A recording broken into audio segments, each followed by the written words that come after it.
If you only hear one thing today, let it be this. You are on the right path. You are right on time. Don't stress over things you don't have control over. Everything will fall into place. 5. maja bol sviatok v Holandsku a práve preto som sa rozhodol, že sa pôjdem pozrieť do Bremenu, lebo je to celkom historické mesto. Tu máte pár záberov. 12 hodín a vyrážam do Bremenu. Cesta by mala trvať asi 2 hodiny a ubytovať by som sa mal okolo 3. Poďme na to, ešte musím skočiť natankovať a môžeme vyraziť na cestu. Let's fucking go.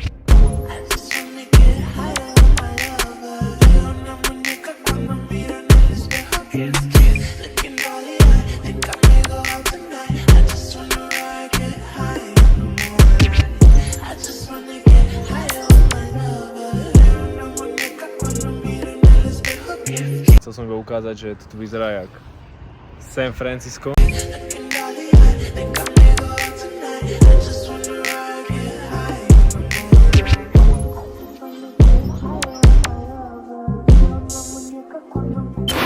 Takže práve som dorazil na Airbnb, sedím na nejakom malinkom vnútroblokovom balkóne.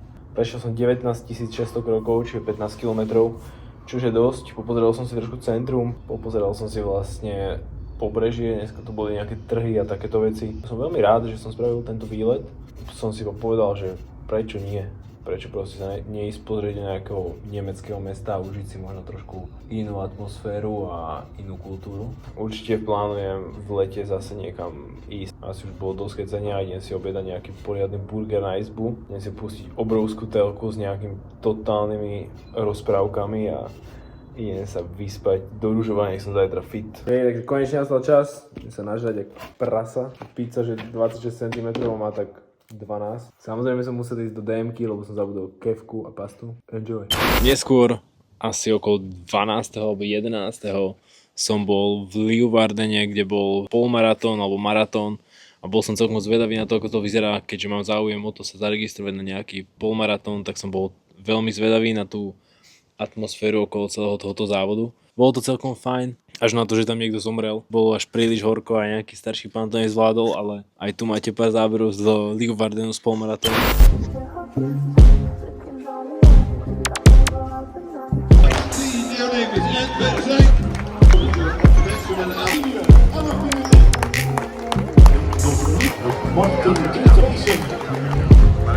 A ako poslednú vec bol 15.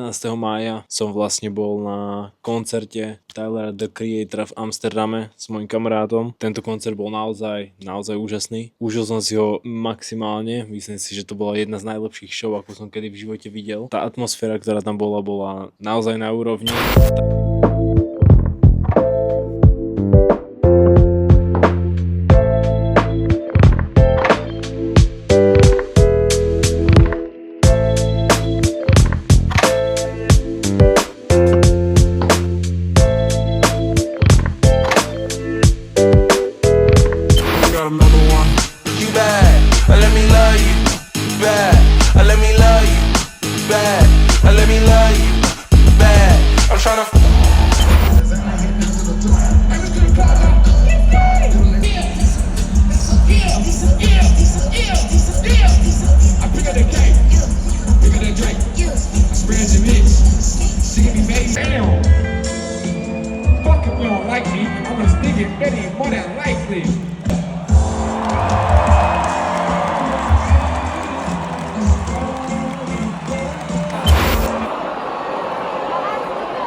Konečne sa vymotali z Amsterdamu.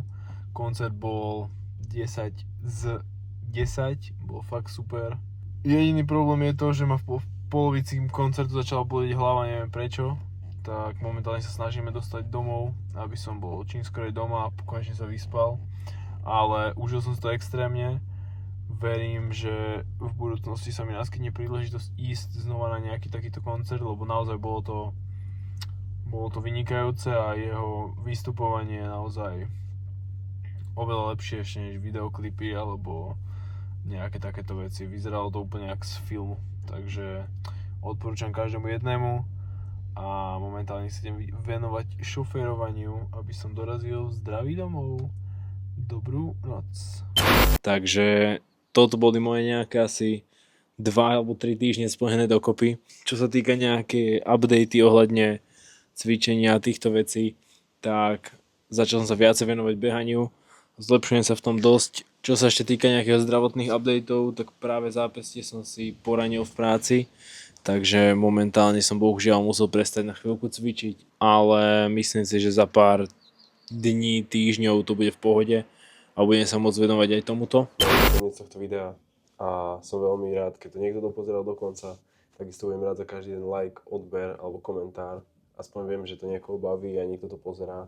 Každopádne pokračujeme s týmito vlogami alebo začíname na novo s týmito vlogami, lebo ma to stále baví a stále chcem v tom ďalej pokračovať. Ešte raz ďakujem a vidíme sa budúci týždeň. Takže majte sa krásne, užívajte si týždeň. Čaute.